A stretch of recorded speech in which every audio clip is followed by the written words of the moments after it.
Anthony López, Te Enteraste RD. Amigos de TeEnterasteRD.com, hoy tenemos una entrevista especial para todos ustedes con Ramón Rogelio Cruz. Así es. Fermín. Fermín, ¿y qué más? Todavía, no déjalo ahí ya porque es largo. El padre Rogelio es muy querido por todos los veganos, todos los dominicanos y un poquito más hacia allá. Padre, saludo. Bueno, saludo comenzando este día y sobre todo pues siempre a disposición de ver qué podemos aportar de positivo, sobre todo siempre en una dirección hacia el mundo lo más pobre, siempre pendiente de esa cuestión. ¿Cuándo comenzó usted en su niñez, en su infancia, querer esto de entrar en el sacerdocio? Mira, yo vengo de una familia muy religiosa, una familia muy numerosa también. Nosotros somos 11 de familia. Yo tengo una hermana también que es religiosa. Pero yo recuerdo que en aquella época, por ejemplo, la cuestión de lo religioso nunca faltó en la casa, porque los fines de semana, por ejemplo, el catecismo había que ir caminando 3,5 kilómetros desde la casa a la iglesia. Y yo recuerdo que, por ejemplo, en casa el rosario había que rezarlo toda la noche. Sí. Y era papá el que lo rezaba. Y si tú te resistías, yo vengo de una familia muy religiosa, pero también una familia con un compromiso social bien marcado. Porque yo nunca voy a olvidar, por ejemplo, en casa nos reuníamos toda la noche más de 30, 40 personas a tostar café, a sancochar víveres y todo ese tipo de cosas. Entonces, el ambiente que yo me crié, bueno, hasta los 13 años, pues yo estuve en casa hasta los 13 años. A los 13 años, entonces, pues precisamente yo me encontré un papelito que decía, si quieres irte al seminario, habla con el padre fulano de tal. Entonces, hablé con ese cura, el cura me invitó a un cursillo al Seminario Menor de Jarabacoa en aquella época, ya eso está cerrado parece, y entonces vi el ambiente allá, me gustó, me invitaron a un segundo cursillo. Y entonces, al terminar el cursillo, me dieron un papelito que decía, usted fue admitido al seminario, debe venir el 16 de septiembre del 79. Wow. Debe venir aquí al seminario y nunca olvidar eso. Su ropa, póngale el número 37. Sí. Entonces, yo había pasado 8º curso en aquel momento, entonces entré al Seminario Menor de Jarabacoa. En el Seminario de Jarabacoa pasé 4 años consecutivos. Yo creo que fueron los años más bonitos de mi vida, juntamente con los últimos 3 años de estudio también de teología. ¿Por qué, padres? Porque en el seminario, recuerda, yo vengo de un campo donde éramos 11 de familia. En el seminario yo encuentro que puedo estudiar ahí mismo. Hay deporte, hay trabajo también, y hay unos compañeros y había unos sacerdotes también que para mí fueron de ejemplo. Otros no fueron tanto de ejemplo, pero sí. Entonces ahí fueron 4 años lindos, porque yo vengo de un campo, una cosa esa, y me encuentro con un ambiente totalmente diferente, y ahí comienza a formar prácticamente pues mi personalidad y decidir como cosa. Al terminar entonces el periodo de 4 años consecutivos en el seminario, termino ahí entonces y voy a Santo Domingo a terminar el 4º bachillerato. Allá vivíamos entonces en un barrio difícil en Villa Juana. Caminábamos a pie todos los días desde Villa Juana hasta el Colegio Don Bosco, donde entonces terminamos el bachillerato. Al terminar el bachillerato, entonces comenzamos una experiencia que llamamos prenoviciado, ver entonces el noviciado, todo lo referente entonces a lo que la cuestión de la congregación salesiana. Y entonces en el 79 recibo en ese caso, no la ordenación, sino recibo los primeros votos dentro de la sociedad salesiana. Ahí comienzo entonces los estudios de filosofía en el Seminario Mayor Santo Tomás de Aquino, y juntamente con la filosofía también comenzamos a estudiar en la UNFU, en la Universidad Pedro Enrique Ureña. Todos estudiamos educación. Yo al año me cambio para ciencias sociales, que era mi inclinación. Sí. Termino entonces ahí el periodo ese de la filosofía en el seminario, y terminamos también en la UNFO la formación a nivel de profesorado. Después de ahí entonces, para que la gente tenga una idea, entonces hay 2 años de experiencia, que tengo que dar clase 2 años. Estuve dando clase 2 años, 1 año en el Seminario Menor de Jarabacoa, donde conozco a toda esta gente, Ramón Rogelio Genao, un grupo que fueron mis alumnos pues ahí. Sí. Y entonces, después de ahí, termino esos 2 años de experiencia y entonces estuve en Haití. Antes de ir a estudiar teología en Guatemala, estuve en Haití unos 6 meses, donde viendo un poquito la experiencia, y entonces en el 85 voy entonces a Guatemala a estudiar, a comenzar los estudios de teología. De Guatemala, al poco tiempo, prácticamente me echan de allá al año. ¿Por qué? Porque el ambiente que me encontré allá no era un ambiente favorable y la situación fue bien difícil. Salgo de allá, entonces vengo otra vez a Santo Domingo, aquí me ponen prácticamente de castigo, por fue un año lindísimo, me Villajuana otra vez, Sí. donde ahí con los muchachos, con la gente otra vez, integrarme. Hasta que al final, entonces, viene la petición de ir a teología otra vez. Entonces fui a México. Y en México, juntamente con el seminario, fueron los años más interesantes de mi vida. Porque en México entonces me encuentro con un ambiente interesante. Ahí la propuesta de estudio era toma de decisión y responsabilidad. Decían, dentro de 3 años, de 3 años, usted va a estar en la calle y usted va a tener que ser responsable y tener... Eso fue para mí, yo creo que el espacio más lindo de crecimiento y claro, también de estudio, porque resulta que lo que estaba prohibido en Guatemala, allí era, yo vengo del pensamiento de la teología de la liberación. ¿Cómo hablarle de Dios al que está pasando hambre? ¿Cómo hablarle de Dios al que le están, en ese caso, negando justicia? No, lo primero entonces, la teología de la liberación, yo vengo de ese pensamiento. Hasta que termino los 3 años en México, cuando venimos aquí todos se ordenaron, menos Rogelio Cruz. Y hasta que entonces yo vine, me mandaron a Barahona, como dice, vete para allá, para Barahona, a ver lo que hacemos contigo. Dificultades siempre. Y entonces al mes me llamaron, entonces, me mandaron al Instituto Técnico Salesiano como encargado de estudio. Yo no soy de esa mentalidad, ese tipo de cosas. Estuve un año ahí, hasta que entonces en el 90 me llaman y me dicen que sí, que me van a ordenar sacerdote. Y entonces el 7 de julio del 90, ahí en Moca, en la parroquia Sagrado Corazón de Jesús, ahí me ordenaron de sacerdote. Bueno, yo ya estaba ordenado antes, pero ¿cómo se llama?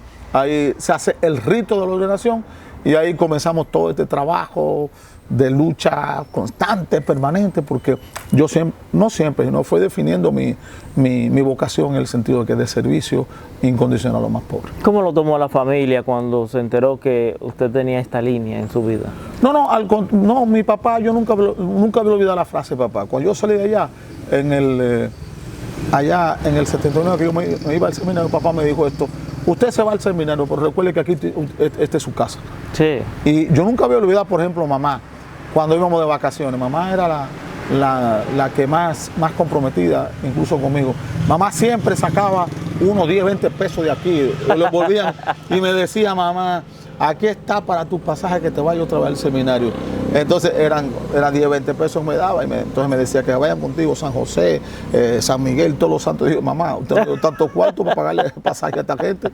Es decir, que era un ambiente bien de camaradería y entonces pues la familia siempre contenta, porque como yo te digo, vengo de una familia muy religiosa y el hecho de un campo, usted tenga un hijo sacerdote, para ellos era una cosa demasiado grande. Entonces, ¿cuánto hoy está cumpliendo usted dentro del sacerdocio? 32 años, porque fue el 7 de julio del 90, hasta ahora son ininterrumpidos, prácticamente sin coger vacaciones ni nada. Son 32 años de servicio permanente ahí, en ese caso, y de lucha permanente y también y de contratiempos incurables, pero para mí han sido 32 años de servicio y sobre todo de entrega y con un norte bien definido.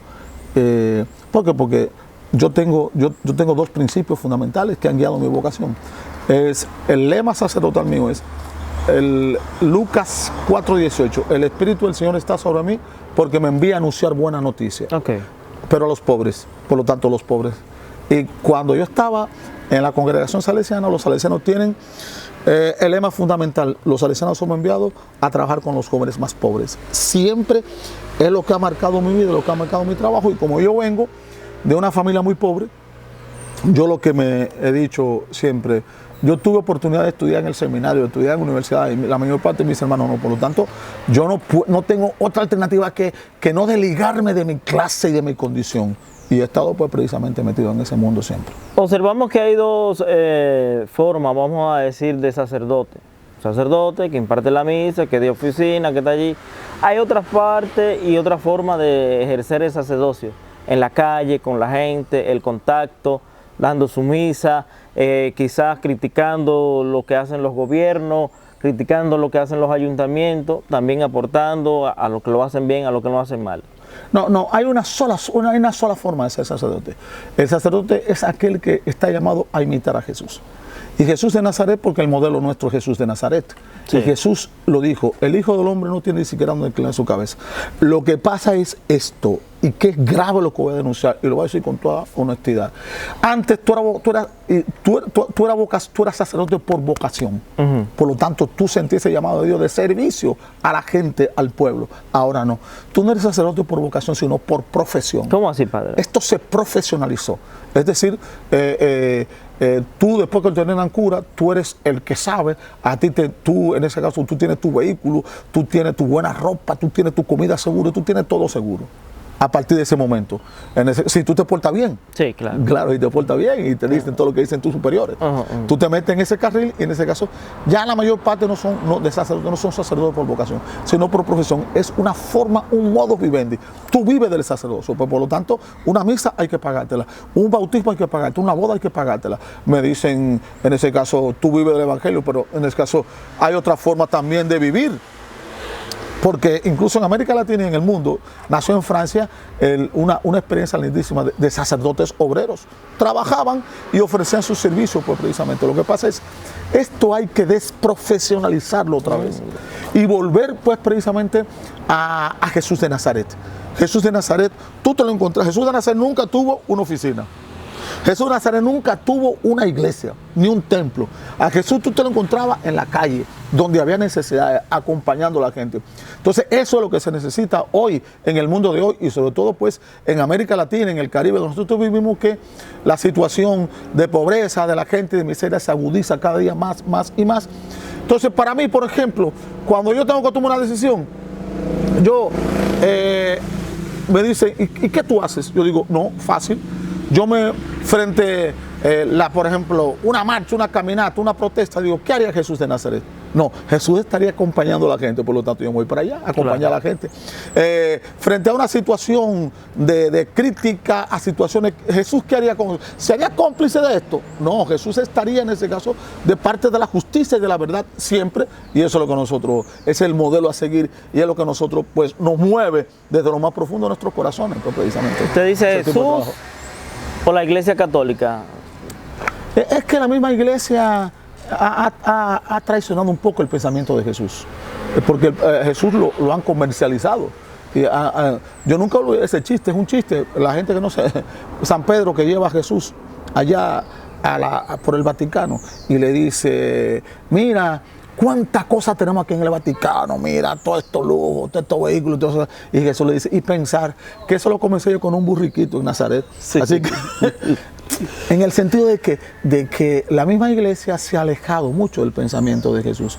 Entonces, han tomado a Jesús única y exclusivamente para conveniencia y no para, en ese caso, aplicar el pensamiento originario de Jesús, sino servirse de ese pensamiento y comenzar a crear un imperio que realmente no es el imperio de Jesús, que es el imperio del amor, que es el imperio de la justicia, que es el imperio de la solidaridad, sino el imperio de vivir una vida cómoda, de tú tener tu vida resuelta, porque no se trata de que yo tenga mi vida resuelta, que todos lo tengamos resuelto. Entonces se han alejado, la iglesia como tal, se ha alejado mucho del pensamiento originario de Jesús.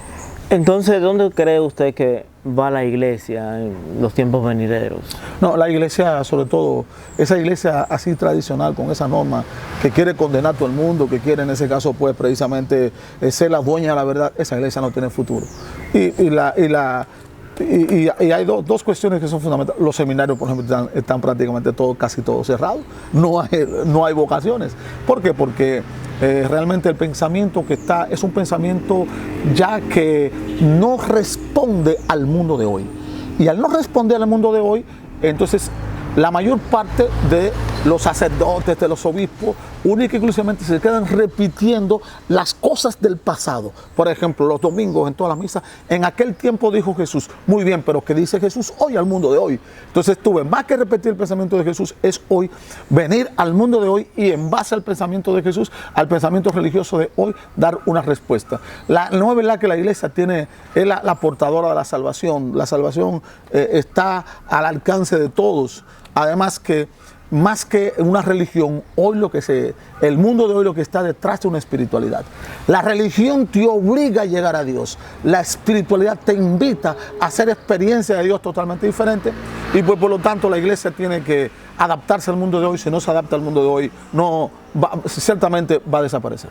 En la entrada del lugar que usted alberga en este preciso momento, vemos que usted tiene un letrero que dice: siempre que busqué defender a los pobres, la iglesia me acusó de hacer político.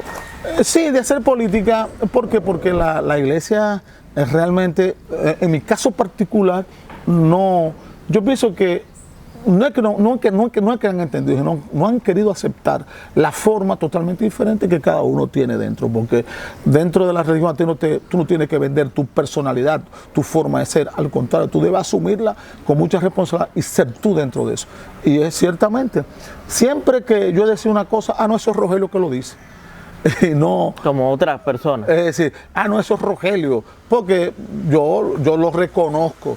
Yo pienso diferente y actúo diferente totalmente de este pensamiento, porque yo creo que no es hablar de Jesús, sino que es actuar como Jesús actuó. No es hablar de la palabra de Dios, es aplicar la palabra de Dios. Entonces, precisamente, yo he estado metido en toda la lucha de este país, pero he estado metido no como Rogelio Cruz, sino como el padre Rogelio Cruz, y lo que la gente entiende, claro. Y es lo que la iglesia no ha querido entender. ¿Por qué? Porque yo también ahí dentro afecto muchos intereses.